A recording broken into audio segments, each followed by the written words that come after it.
Hey, everybody, welcome to the Mosaic podcast. Today, as every day in the Mosaic podcast, we have some of the most interesting people you ever want to meet.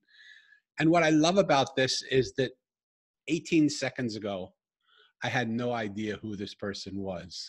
I learned about her through, God, I don't even know how I learned about her, through something. But the beauty of what I call the Mosaic reality is that when pieces connect somehow mysteriously, it doesn't even matter how they connect, why we think we're together. When you have the courage to make those connections, something great happens. So being that I have no idea what will happen here because we've had all of about 18 seconds in the green room to talk before this, I am so excited for the opportunity that seems like it will unfold here. Let me give you a little bit of history around who the person is I'm speaking with today. And you know, I'm not a big bio person, so I'm not so interested. I'm going to short bio and go to sort of a feeling that we have together. Violette de Ayala is a Cuban-American, and she's a serial and social entrepreneur. She's the founder of something that fascinates me called Femme City. And she's a virtual mentor to over 20,000 women. She's also the author of the soon-to-be-released book, The Guided Guru, Lessons for Everyday Humans. Violet has been quoted by some of the most influential magazines around the world. She served as a part of the White House women's organizational groups. She's been a keynote speaker for some of the major organizations. And her mission, Femme City, has over 100 locations, at least from the point that I got this information. That may have grown by now. But Violet and her husband, Stephen, have 3 kids that span from the mid-20s to the tween age. And their gracefully aging dog, Cosmo, is a frequent pseudo-star on her Instagram. We're going to want to check out her Instagram to see what Cosmo looks like. But here's why I really wanted to have her on the show. When you look at Violet's life now and you hear the accolades of what I just said, you see this extremely beautiful, extremely successful, extremely intelligent woman who seems like everything is going well for her. When I looked at her book on Amazon and I read some of where she's come from doesn't necessarily point her into the direction of where she is right now. And you know, on the Mosaic podcast, one of the things we always talk about over and over again is that where we are is where we are. That's the only reality. But where we could be the next minute has nothing to do with where we are. We're one connection away. We're one piece of a mosaic away. We're one thought away from a completely different reality. And what I think will happen today, but I could be very surprised, but what I think would happen and why I was so intoxicated to have Violet on the show today is because her life is a living example of that. Things happen that change our entire reality. So unless I'm going to give a monologue on this podcast, I think it's time for me to be quiet. I think it's time to say, Violet, welcome to the Mosaic podcast. It's an honor to have you here. Thanks for being with us. Thank you so much. I just really enjoy just the whole take on this podcast and your intention. I think it's absolutely beautiful and magical. So thank you. Well, a surprise that we would think like that and feel like that. And here's the beautiful thing. The 2 people that are complete strangers are not complete strangers at all.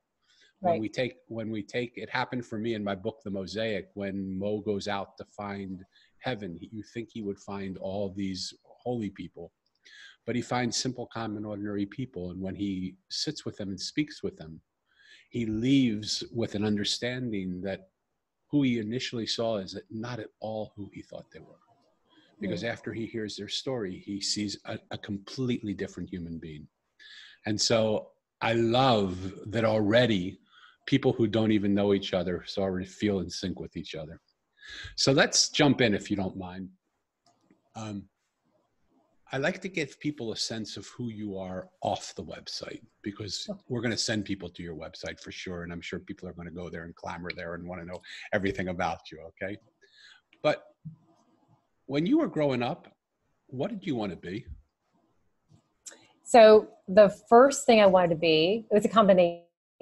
I wanted to be an architect. I just loved, like, some girls play Barbies and they worry about what the Barbie is wearing. For me, it was all about creating home accessories with like bizarre tissue paper and, you know, little leaves from outside, making like little plants around the house. So that was my first. And then when I started becoming more of a young girl, I guess, and doing tap dancing, I really wanted to be on Broadway. I just wanted to make people happy with performance. And so I took tap dancing for a couple of years, and Liza Minnelli, I remember seeing Liza Minnelli on stage for the first time. It just blew me away. And then Cats was the first Broadway show. So I really just wanted to, I always knew I wanted to make life better through performance, like just inspiring people and making them happy. But those were my two like obsessions until I got to be in college, or actually even in high school, where kind of those changed for me. But that's what I wanted to be as a young little Cuban girl. Fabulous. And I love that one seems so left brain and one seems so right brain, right? I know. It's so interesting. And so what happened in high school that you no longer thought that that's what you wanted to be? Yeah, so somewhere along the line, someone told me, because I was a little bit darker, brown skin, someone just told me along the way that Cubans just don't go to Broadway. That's just not what Cubans do. And I think I must have heard it a couple of times, and I'm not really sure who it was, but it was definitely someone influential. Maybe it was a family member. And so that kind of threw that out the window. And I stopped doing tap dancing and I stopped auditioning. And then the architect path, you know, that was the time when AutoCAD was coming on the market. And, you know, I think it was my father who said, you know, architects are going to be like obsolete. Like there's just going to be computers that create. And so I kind of just was like, okay, I mean, again, I just listened to someone's thoughts and then just took it as, okay, must be factual, must be real. And then I just stopped. And that was pretty much where I was like, now what do I do with my life? Like, wow. I just wanted, those are the only two things I wanted to do ever. Wow. So what do I do now? That those kind of dreams kind of went by the wayside. So I want the listener to just pause for a moment, and I want you to just hear how powerful our words are, and how much of an effect they can have on another person, even without us realizing that. Right. How much influence we wield with the words that we say, and how, I mean, obviously it's going to turn out okay because Violet is doing great, but to think in one sentence, we can remove the desire to be something we always wanted to be is interesting, right? Right. And also I would say the person that shared those, or the people, it probably came from a part of love, right? A point of love. So it's not that they're bad people. It's not that they wished me to kind of have my dreams crushed. I think it came from a place of them wanting to protect me and to save me from failure. So it comes from a place of love, because often we hear those kind of stories and we say, wow, what a horrible person to say that. But the reality is that it probably came from a great, immense amount of love and protection for somebody else. And I so get that, because I have a 15-year-old stepdaughter. And from the moment she was born, she pretty much wanted to be a brain surgeon. Yep. And I've watched myself over time, and now I'm catching myself to not say it. Right. Say that by the time you get to be a brain surgeon, people will not be doing brain surgery. Machines will be doing it. Right. And I watch her face sort of diminish. She said, that's okay. I just want to be a brain surgeon, you know? And so I don't say it anymore, because how do you know? Right. But the people closest to us and the people who love us the most even have more power in the words we say. Right. So I just want to ask people not to judge this at any point in time, but just to take a look during the course of your life at how are your words impacting the people that are around you? Because we're all connected, right? What you think, what you feel, what you say influences us and makes us do something. When you were growing up, what did your mom and dad do? So my father was, he did construction management. So he worked in the university here. He worked for the public school system, building schools for our community. And so he was actually kind of that building industry. And I think, again, going back to, you know, those were his fears, right? That his position probably would be eliminated also. And my mother was an executive at a local hospital here. And so she was pretty much gone. I was kind of like a latchkey kid, you know, in a sense, like coming home, either walking on the bus and just making my own dinner, which I never made. I always had like toast or bagels or whatever. Right. And I always say Oprah Winfrey really raised me because she was the one constant in my life where I would come home. Wow. It was back in like the 1980s, so it might be throwing it back a little bit for some. But I watched Jefferson's was on back to back. And then after that, it was Oprah Winfrey. And that was literally my upbringing for many, many years, that sequence of like TV shows. And yeah, so that's what they did. And they were very, very busy. Wow. And so did you at any point in time start to think like, where do I fit into this picture? Or, yeah. I mean, you knew you were loved by them. Clearly they loved you and they were trying to take care of you, right? But well, I think the reason why I turned out so well is my father was, even though my father had a rough upbringing also, he was my solid in many ways. You know, my mother, come to find, you know, being in the hospital, she was taking a lot of prescription medication. This was back in the day when opiate addiction and addiction to, you know, prescription medication wasn't really ever known about, right? We didn't talk about when we say drug addiction, we think about like that person that's on crack or meth or heroin or cocaine. But I didn't understand that her passion and her obsession with always being employed at hospitals gave her the opportunity to become a bigger and bigger drug addict as those years kind of went through my life. So, you know, I guess my history with her was not very good. And the upbringing from that perspective dealt with a lot of tainted love. And so that created a lot of moments in my life that I had to journey through, discovering what really healthy love meant, what you know, being a mother meant. Like I didn't have that. So I kind of was always looking at other mother figures to see like what was normal, like how do other mothers relate with their children? So I don't know if I ever would say that there was love from her side. I think she had moments of love when it came to being a mother, but really my solid was my father. And then of course a grandmother and an aunt. That's why I think I was able to kind of get out of that really toxic environment. But it was not always filled with love, for sure. It was not. It was a lot of abuse there. Is your mom still alive? No, she passed away from her addiction. Actually this year, she died from her just kidney failure, just from years and years of abuse. And we just didn't really talk. I mean, every time I you know, for years I thought maybe she would sober up. Her addiction got stronger and stronger, and also mental illness set in. And I always thought that maybe she would have that kind of clarity and awakening to see the damage she had done, not only to myself, but to others in her life. And I remember years ago, she came, it was the last time I actually saw her in Miami, which is where we live. She came for a visit. And I remember having that moment that I realized this is never going to be healthy. She's never going to be sober. She's never going to love me the way that a mother should love their child. And there was a sadness in that, but there was also like the ability to close a chapter and move on and not have to try anymore to be that perfect daughter and to try to get love and try to have this normal relationship. I think there's a big journey in that and a big realization that was very painful. But once you have that moment and you see clarity and you say, you know what, it's no longer going to be a thought of mine. It's never going to change. It is what it is. And even till the moment she passed away, I mean, it was like I had just never had a relationship with her in decades. And my kids didn't either. I mean, my youngest didn't even know her name. Wow. So, but there's beauty in that place also. And that's where you use those dark moments to really grow and to become more connected to what's important. I appreciate your positive perspective on it.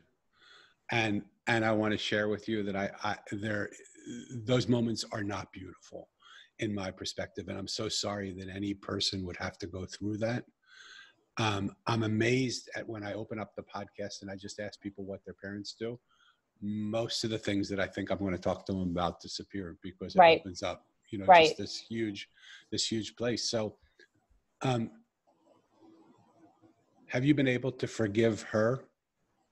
Yeah, because I think, you know, it's an illness like anything, like mental illness and drug addiction. It's an illness. I mean, I'd like to think that if there wasn't the level of addiction and the mental illness, that she probably would have chose something. And I know that to be true because there are moments that I can remember as a child where like she took me clothes shopping, or that time that she took me to get my hair cut and she was really like, oh my gosh, you should do this. Like there were these glimpses of greatness in mothering that make me feel that it was there some way, somehow down deep. And again, that also plays into that toxicity, right? When we're in those kind of abusive relationships where it's like almost like gaslighting, where, you know, it has these highs where they love you so much. It's like such a strong love. And then the next day it's like this total abuse, you know, it goes down to the bottom. So it has you on this roller coaster, which is not healthy, but it's those moments that make you stay and believe that it could be better. If they could just become that good person more often than that bad person, then it's actually worth it. Then there's hope. It's just that after decades of just realizing that bad person is like, that's who they are. You know, it's the other moments that are just kind of like disguises and just kind of fronts to make it so that you still have that connection to that person. May I share something with you? I just have this empathetic sense sometimes. It doesn't mean that it's right. So if you allow me to share it with you, Sure. It's only under the context of trash can rule being in effect. If it makes sense, keep it. If it doesn't, just don't even hold it for a second. Just throw it into the trash. Right. The sense that I get, and I don't know, I mean, I know you all of about 18 seconds, so, you know, take it with a grain of salt. And I only know your mother all of about 4 seconds from what you've told me about her, right? So none of it makes sense to me, but it's still a flash that I get. I think you have it reversed. I think who she was really that person that took you to get your hair cut and took you out to buy a dress. Mm. What her disease caused her to be is that person that couldn't do that. Right. And I get from her, even as we're sitting here talking, this is so friggin' weird. I'm sorry to do it. And, you know, just tell me, shut the heck up. She loved you so much, but she just didn't know how to show that to you. Right. That she was physically, because of her illness, she was incapable of showing it to you. But I'm getting her saying to you right this minute as I'm sitting here, and maybe it's a crock of BS, and maybe it's just, you know, my desire to make it all better, but I don't think so, because when I hear this voice, it's normally true. I hear her saying, please tell Violet how much I loved her. She was my favorite. I loved her so much. I just was never able to show it to her in the way she wanted. And I'm so sorry for that.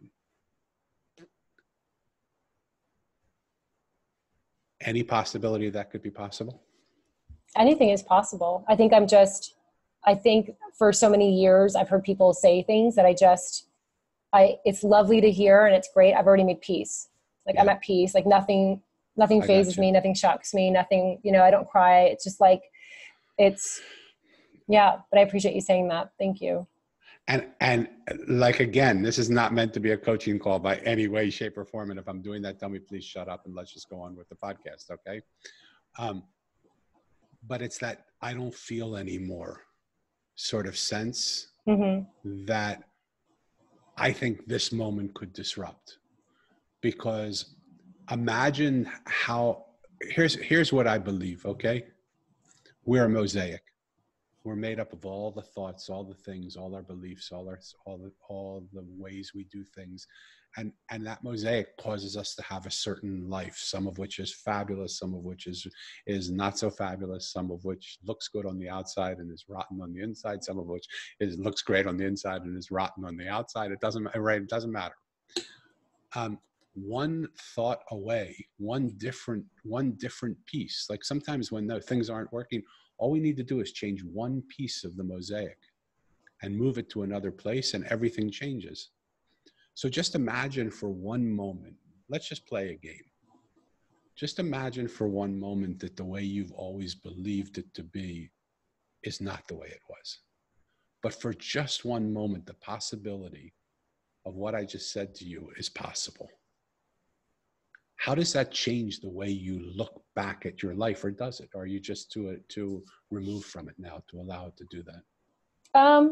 Well, I think there were phases of healing. So, and it's not just me that was affected. I mean, she was definitely a horrible person. I mean, when she was dying years ago, we thought she was going to be, that was it. We went up to see her, say goodbye. I took her sister. She and her sister hadn't spoken in decades because of just horribleness.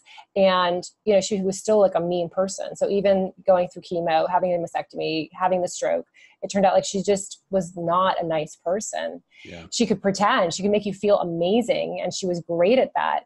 But I think that, you know, I've looked at it for so many decades. I've played with all the pieces. I've actually worn the rose-colored glasses. I've delved into it. I mean, I think that the way that I look at it is just a balance and of factual information that has been obtained for so long. And it has served me to find my purpose, and it has served me in sharing it with others, and like how I dealt with it and how I healed and how I became a good mother.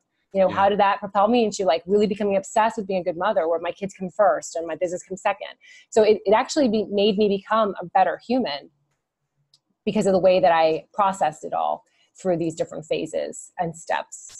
So, yeah, I think that was part of the healing factors, just like taking all the pieces and kind of like rearranging them to see, okay, what beauty is that now? You know, what kind of lesson did that serve?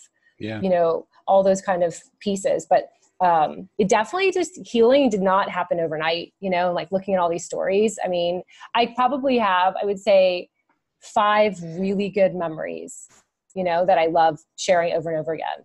And there are things that I repeat, like when, you know, there were moments that really helped me, but yeah. And I think God has given me other mothers also. You know, I have my stepmother. She never was able to have children. It's like perfect. You know, she's been in my dad's life for 21 years. She's a great grandmother to my kids.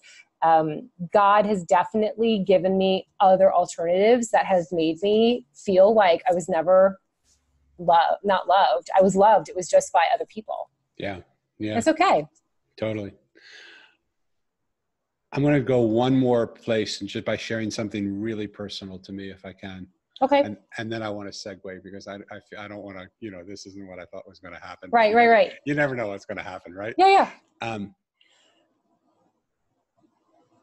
have the honor of having a now 30-year-old developmentally delayed daughter.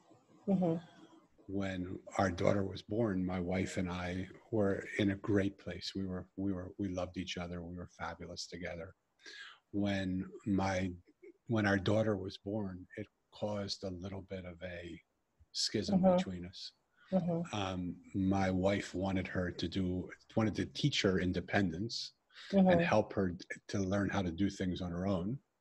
And I felt, I think, so guilty for my portion of whatever I contributed to this child, that I just said, you've suffered enough. I want to do everything for you. So my daughter naturally wanted to be with me more than my wife, because I did everything for her. Right. And so only now, my wife's been gone 20 years. But I ended up having an affair because the schism between us became that big that I just wanted to be loved. And I was I would stand on pulpits, because I was a minister, and I would say, you can't have affairs. And so clearly what we judge, we become, right? But so I got it full faith, full force. And I hurt my wife so much that my wife then developed stage 4 breast cancer. And I stayed with her the last 5 years of her life, 2.5 of which where she was in blood curdling, screaming pain for 45 minutes, every 45 minutes, 45 minutes on, 45 minutes off, all day, all night. And I was taking care of our daughter, who was 4 years old at that time. After my wife passed away, I had a friend named Sonia Choquette. I used to work at Hay House. Sonia Choquette was a psychic that we published there. And I said to her, I need help. I just need help on here. Can you give me an idea of what's going on here? And she said something that so freaked me out, because I was judging myself so hard and feeling like, what had I done? And she said, how are you now? Are you the same person you were when you were with your wife? And I said, oh God, no. I mean, even a rock would change, you know, from those situations. And she said, so imagine this possibility. Imagine that your wife loved you so much that she decided to go through all of that pain, everything that she went through. She walked into that situation with you. She took on all that pain and all that suffering just to help you become the person you are today, because you wouldn't be that person if you hadn't gone through that. What would that make you feel now? And I just started crying like a little baby, of course, right? Because I just felt like, oh my God, my whole perception of my reality has shifted just with that single thought. So I don't want to linger anymore with it, but in the privacy, I just felt, I never tell that story to people. Certainly not on a podcast, certainly not, you know, and when we're talking about whatever we're talking about, right? Right. But I want to just lob that over the net and just put it in the trash if you want, or do whatever. But this world is so not what it appears to be. And more and more, I see that the world I think I see is only the world that I think I see. It isn't the world that is. There's so many other possibilities out here. Right. And so, are you familiar with James Van Prague's books? Yes. Okay. So he was a friend of mine. I brought him to Hay House to be published. Oh, did you? Okay. Yeah. So I remember reading one of his books. So when my grandmother passed away, it must be 20 something years ago. She was really like a mother to me. She was like, oh my gosh, she's just amazing. And I was in deep mourning. So I was reading all of his books, every book, right? Gary Zhukov, like just that whole Marianne Williamson, the whole circuit, right? The whole 1990s circuit. And one of his books, and I think it was called something like Talking to Heaven, mentioned that when we are these little spirit beings and we decide to come to earth, we handpick the parents we want to be birthed by. Yeah. And we also then, at that moment, before we're on earth, we also decide how we want to leave and the lessons we want to learn, others to learn. So sometimes people die, and there's, you know, growth that happens in families because of that death. I mean, I think the first death that ever happened in my life that impacted me was a friend from high school who died. She was drinking and driving, hit a police officer here in Miami, and just died on impact. And I always thought, I think I had read his book around the same time. I always thought she really taught 250 of us never to drink and drive. Right. That was the biggest lesson. I mean, she was the most beautiful woman. She was going to med school. I think her boyfriend at the time was in Israel. And I just felt like that was something she would have done, right? Reading his book and then realizing who she was. I was like, she totally would have, because she was that spiritual being that was just so beautiful and wanted everyone to learn and be more loving. I know for sure, like I still to this day, you know, when I get in the car and have a glass of wine, I make sure it's just one because of Sandy. So I think about his book all the time. And how if you believe in that, if you use that thinking process, then everything is beautiful. Yeah. Everything is beautiful. So even my journey, like I'm not angry. I used to be angry. I used to be very jealous. Like when I'd see, you know, mothers and daughters out, oh my gosh, I used to get so jealous. Like, I don't care what ring you have or what car you drive or what house I don't care about that stuff. But my gosh, seeing mothers out and shopping and just like really loving each other. Oh, that used to bring out such like anger in me, but I don't have that. I'm super happy and blessed with every single dark moment. And I use that in quotations because it's always been a birthing place for me to grow and to become this shining light for others. And I share it because there are so many people out there that just have these situations like yours, like mine.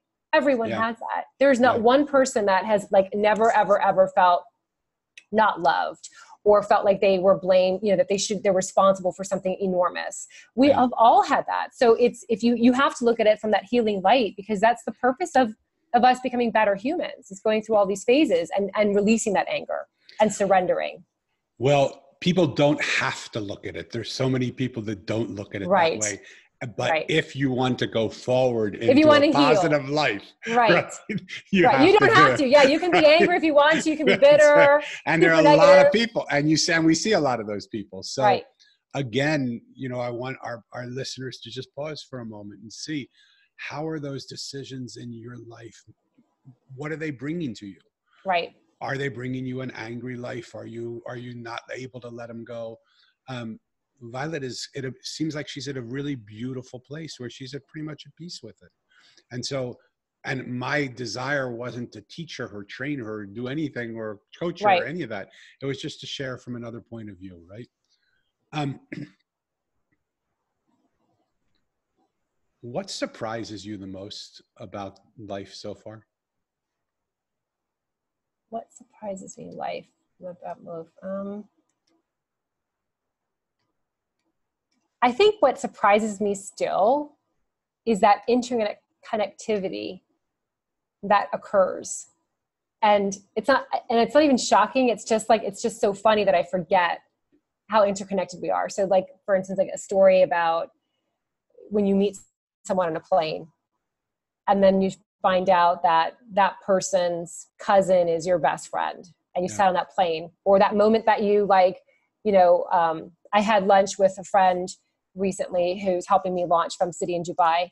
And, days later, we find ourselves buying flowers under the bridge in Miami. Like, it's just so funny, but, these serendipitous moments that you're like, wow, that was funny. But then you think, it's just a good reminder, like, was it all planned? Is it all like, in order to be that moment at that same time with that other person, all the sequence of events that led up to that are also connected.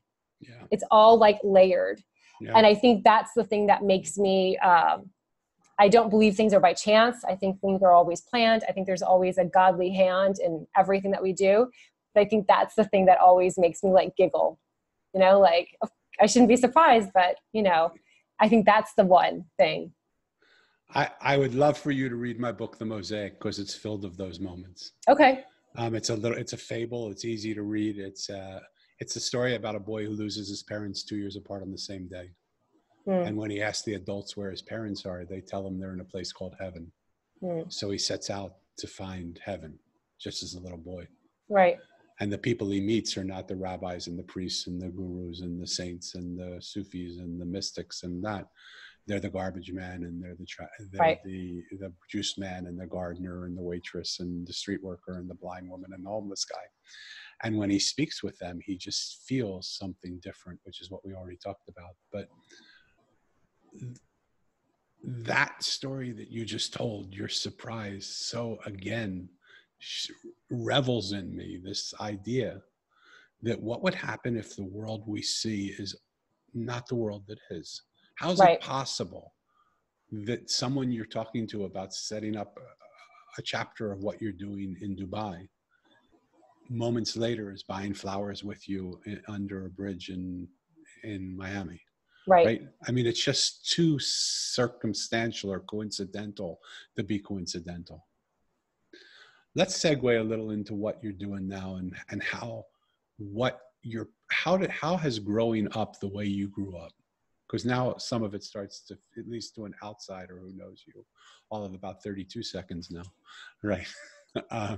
Starts to feel like it's falling into place a little bit. Tell us what Femme City is, because I love what you're doing there. It's so fun. I just want to add something to what you said. It's funny because Steve and I have been together for 26 something years, and every time something bad would happen or like a situation like that, he would say, "It's going to be great for your book." That's it. It's going to be great for your book. And I would get so angry, because I was very angry as I was going through this process. I was just like very angry. And now I recognize what he was saying. So every journey, I've used it as a platform to teach others. And that was the benefit. That was the reason I went through it. So what I created with Femme City was, as a result, I started my first company when I was 22 years old. I started a personal training company in Raleigh, North Carolina. And I made every mistake in the book. Didn't have any mentors, didn't know what I was doing, never went to business school.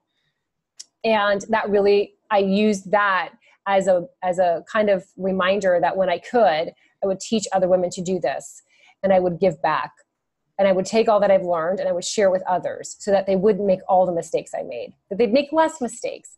They wouldn't spend, $3,000 a month on a publicist that does nothing, all those things that I did. So that's really what started. I mean, when I started Femme City, it was because I was creating community, and I was in business for myself here in Miami. And I just asked a couple friends to come together for lunch. And from that, then it just grew and grew. And I never, ever, ever envisioned doing this around the world. It was a hobby. It was something that I was just doing for fun. And I sat on 6 boards at the time, little 6 nonprofit boards here in Miami. I was running my own PR and marketing company. Never envisioned myself doing this. But as a series of moments, I would say since we've spoken of spiritually, a series of aha moments that I truly believe were delivered to me made it so that I started moving in that direction of what would it be if I launched this in another city? What kind of service would I give? How would I be a server of God through this path if I went down it? And so I blindly went down this path, gave up my great business, was making a ton of money, sold my Mercedes, pulled the kids out of private school, sacrificed really everything because I believed so much that these messages that I was receiving, these confirmations, really were in alignment with what my purpose was on earth this time around. So that's really how it started. I just started one here, and then women saw it on Facebook in 2009. My son had gotten me on this new platform called Facebook, and I was adding pictures, and women started asking for this, who do I talk to get Femme City in my community? So backtrack, because you're so familiar with what this is. Oh, and yes. But there may be people listening, probably not, because you're like a world phenomenon. But let's assume for a moment that there may be somebody listening that has no idea what the Femme City experience is. Give us a taste of what that is. Yeah. Okay. So, and you're right. I always assume, and I should not assume. So, Femme City, we are local chapters in the United States and Canada, and now launching across the world. We gather locally every month for women, and our goal is to go ahead and provide a safe place for them to go ahead and connect, form business relationships, and all prosper in business and create the life that they always envisioned for themselves. So we do a lot of personal development. We do a lot of gratitude shout outs. We start out all of our meetings with a mantra. It is a beautiful form of community, and they all just gather and really are there for one another. And we have about 125 locations now in the US and Canada, and it's different. It's unique. It's not for everyone. I totally get it, but it's for women that are really looking for that place to form community and to help one another out through mentorship, through just advice, through sharing, through collaboration. And we've embedded gratitude moments because I feel like the world needs more gratitude. So part of the program is that they do take the moment to recognize the greatness within themselves. And they also then have a moment in the program to recognize the greatness in another woman anywhere in the world. I think media and TV shows always depict women like stealing each other's husbands or backstabbing or, just even cartoons. If I go back to like all the cartoons that my girls watched, there were really never 2 friends that were female in any of these cartoons. You have a lot of guys that are friends, and you have a lot of guys and girls that are friends, like Finding Nemo and Beauty and the Beast. But you never really ever have women being friends in cartoons. And so society's kind of told us, we're not good friends to one another. We're just always out to stab each other and, catty girls and all that stuff. And so our society, all our communities really go against that, where they just show the beauty in humans. So if my name were Danielle Levin and I looked totally different than I was, and I was a female, and I were to say, I want to find the Femme City chapter in the town that I'm in, what would happen when I walked in that would be different than just a networking group that are all over the place and that are a dime a dozen anywhere you go? Right. How would Femme City look different than that? And what would I experience? Yeah, so it's different because there's a spirituality and community component. So it's not faith-based, it's not religious-based. It really is, we've tried to embed in every single part of that program those moments that connect humans in a more profound way. So instead of going to a networking event and throwing your business cards out and trying to meet 25 people and then adding them to your email list, our strategy and our format is all about really creating profound and deep connections with one another through this program. So just taking that time and recognizing what you've accomplished that month. There's so many women that have challenges that they can't say, I really did well this month, or, I did something really scary. I pitched that new client, or I asked this, for a higher retainer, or, those moments that we we don't ever share because we think it's narcissistic or we think that it's, not appropriate. We actually force them to share kindness about themselves in the hopes that they actually become addicted to the idea that they should honor themselves. Every time that they do something different or they help somebody else, that just to recognize that out loud and then receive love because of that. So that's part of the program. So there's little moments in there that just make it different all around. So does each group have a leader to it, and people, does that leader remain the same? Does it change? How does that work? Yeah, so we have leaders that actually run the programs, and some of our bigger flagships, like Philadelphia has about 2,000 members. Des Moines also is one of our larger communities. So those are more flagships. They do conferences, they do bigger events, and then we have the smaller ones that are in the backyards of all these cities in the United States. Those are 25 women, and those are more smaller and more intimate, and they have more structure, because it's important for us to really make those connections one-on-one, to give them that platform. It's not just getting there and just throwing your cards out and seeing who you can kind of, meet with.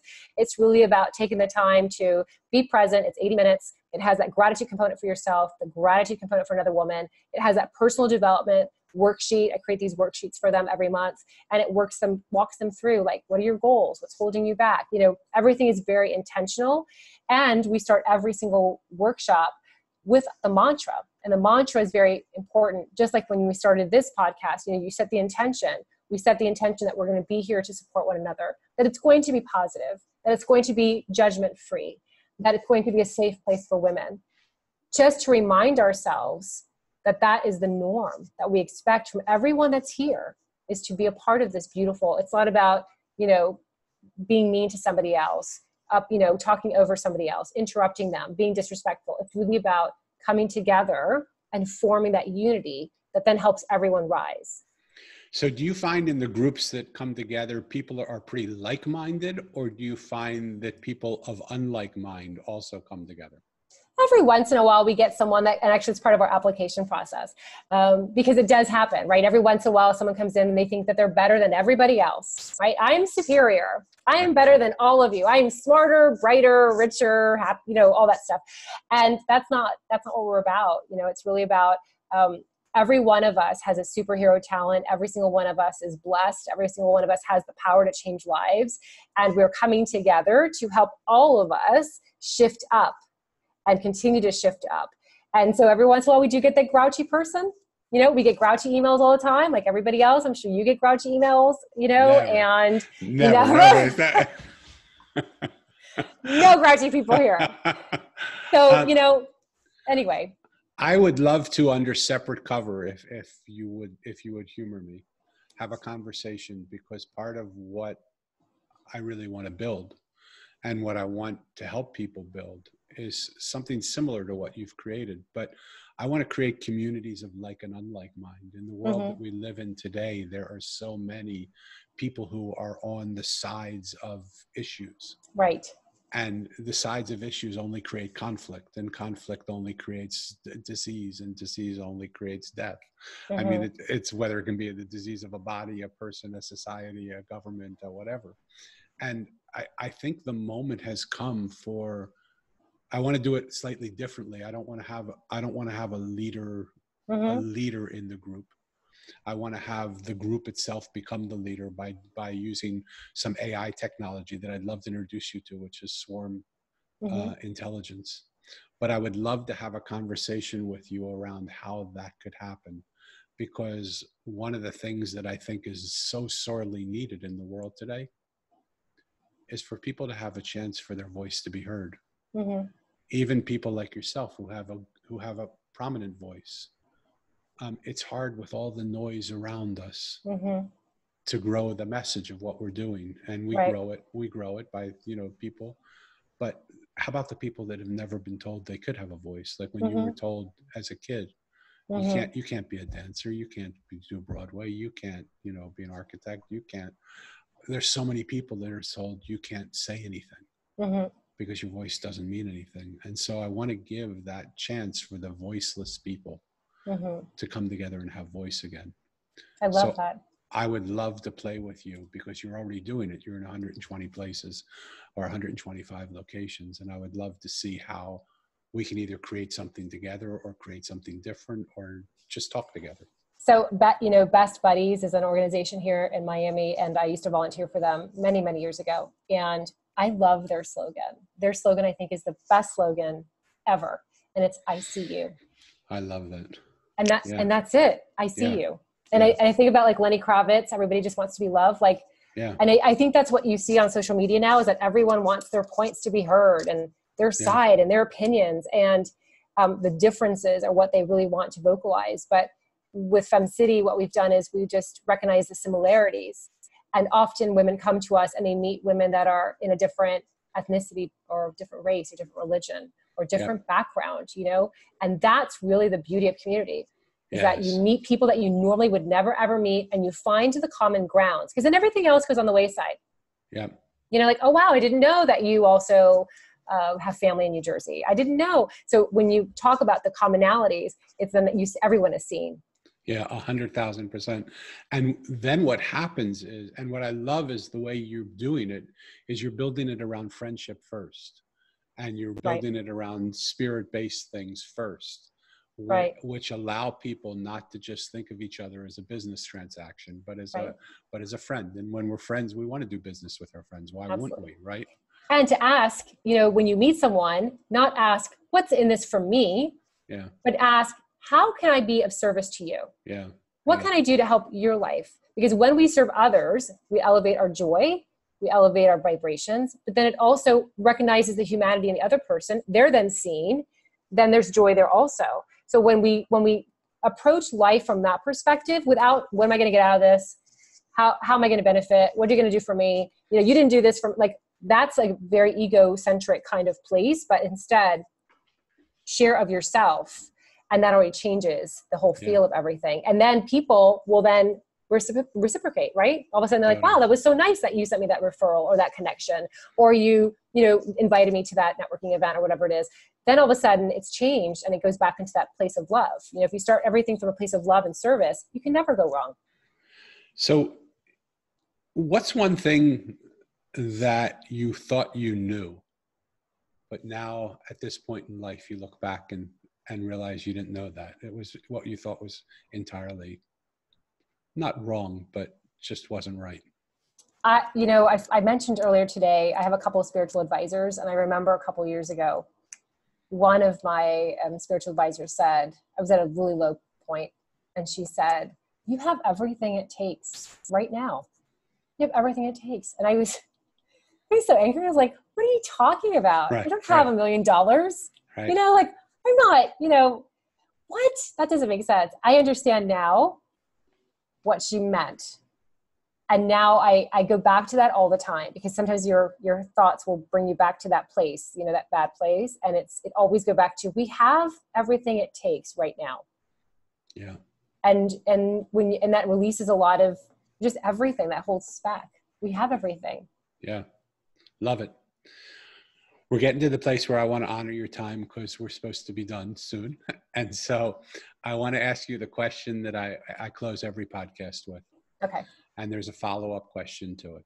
Okay. Bring it on. When you look out your window and you see the world that's out there, is that the world you've always dreamt of handing over to your kids and to your children's children? I think my snippet of the world is, we don't have a TV on purpose. I listen to my NPR, and I have my little Alexa that plays when I want to. We're readers instead. But I think my snippet, I've been intentional with always sharing our home with people that are filled of love and diversity and kindness, and always paying it forward. So I think my snippet, yes.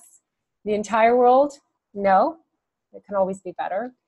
So for people who are, first of all, thank you for sharing a snippet of your world. And for people who would like to move from the world outside that they see to the snippet of world that you have, that you can share comfortably with people in love, what's one thing you would tell them? As you see the world becomes. So if you want to be part of a better world, it needs to start with you. So I invite others to your home. Embrace others. Start showing, love and kindness are contagious. And just as evil is and negativity and even yawns, kindness and love is contagious. As others see you loving others and honoring them and sharing kindness, and I try to do this through social media because social media is filled with like hatred. And I really am intentional with sharing what inspires and what lifts people up. And I know that when I share that, it hits them here and then they share it. So even that form is contagious, right? You're then sharing more and more love of people, you know, same gender getting married, different religions getting married, you know, like just that kind of kindness. It really starts with you. You're waiting for other people to change it. Perhaps as other leaders in the world, you're waiting for others. But the reality is that as you change yourself, it starts kind of infiltrating beauty and kindness around, and then that grows, and then that grows. I mean, how many times, you know, when I'm in traffic in Miami, which can be very hostile, and I let someone in front of me, right? I tell them, go ahead, you can go in front. I always look behind to see if they do the same. And I would say 99% of the time, they do the exact same. Wow. They may not even realize it. So people are watching. We are humans, you know, we mirror each other. We copy what we see. We may not even recognize it. But really to change the world, it starts through podcasts like this, having these conversations. How can you share more love? How can you share more kindness in all that you do? Because that person receiving it, even when I get a grouchy email, I always respond from love. Because you know what? That grouchy email has nothing to do with me. It has to do that they have no money. They can't pay their bills. Their child might be sick. It has nothing to do with me. But when I respond from love and I say, I see you, I hear you, I understand and I appreciate you, let me see how I can help, then it kind of diffuses that, and then they awaken with love inside of them again. So that's really the biggest prescription that I can give is that. Fabulous. Violet, if people are as intoxicated with you as I am, how do they find you? Oh, you can go to FemCity.com, and any email there always gets back to me. Just go ahead and have it forwarded to Violet. You can find me on Instagram. My handle is all the same on Facebook, Instagram, LinkedIn. It's all Violette de Ayala. And I'm happy to serve. And this was wonderful. Thank you so much for inviting me to be on your podcast. Absolutely. And I'll put all of those links in the show notes below when we publish this. I just want to summarize, if I can, from my point of view. All that? A little, maybe not all of it, but I'm so touched by our conversation. And I'm so thankful that you would take the time to allow me to come into your life for an hour and allow our listeners to get a sense of who you are. Over and over and over again, I see that people that I don't even know, I'm connecting with either through the show or through something else that happens. And the more that I listen to the stories that tell, and the more that we relate and interact with each other, the more I see how absolutely similar we are and how much we're doing the same things, but we're doing them on our own. And it is my dream to one day unite all of us doing our own things under an umbrella that is all of us. That who cares what the name of it's called? Right. It doesn't matter what that name is, but to bring people that are doing things together to do things to have greater impact. Because there are so many people out there doing incredibly good, beautiful things. There's so many people making impacts in people's lives. And Violet is certainly one of those people. If you have not already decided to start up an organization, a chapter of Femme City, I don't know what's like. I would do it but I'm a man. I can't do Femme City. I'm going to talk to you about doing Him City or whatever. But get involved. For women to be able to be with women and to have a safe space to dialogue the things that are going on, it's so important. We are all a mosaic. And if we stay separate, we don't get the glory of what the mosaic is. But when we connect our piece to the wholeness of that mosaic, we become powerful beyond our imagination. And so I really just want to thank you for being here. I encourage everyone to go to FemCity.com. Good. I didn't, for some reason in the moment, I thought org. FemCity.com. The notes will be there. to see if there's a chapter near you, to join that chapter, to contact Violet, to see how you can play together, and to take the dream that other people have tried to squash in you and not let them squash it. To see the history of how you've come into life as being a perfect roadmap for you to be doing what you're doing now. The world's too big, and God doesn't give a darn how much you suffered for a few moments. What he wants is the end result, which is where you are and what you will become through it. I remember I've been a long-time disciple of a man by the name of Paramahansa Yogananda. And Yogananda's foremost disciple was a woman by the name of Sister Gyanamata. And she said, the things that happen to me don't matter. Yeah. What I become through the things that happen to me is all that matters. And I love that. When I hear Violet's story, I think of that. And I think of how much she's not allowed her upbringing and her circumstances there to thwart her life, but to enrich her life by doing something great. So for all of you who are listening, if you like it, please like us on iTunes or Apple Podcasts, I guess it's called now. For those of you who are listening, please get in touch with Violet. For those who are listening who want to read the Mosaic, I'll have a link to the Mosaic of where you can get it on Amazon or on my website. Please subscribe to the channel so you know when we're having people like Violet on more often. I'm sporadic in when I do it because I hate systems. So I just do it when I do it. So you'll be unnoted when that comes out. And come together. If you do one thing today, take time to talk to someone you don't know and just ask them how they are. And take 10 minutes to listen to what they say. You never know how it can change a person's life. Thank you for listening. Violet, thank you for being here with us. And we'll see you next time on the Mosaic Podcast. God bless.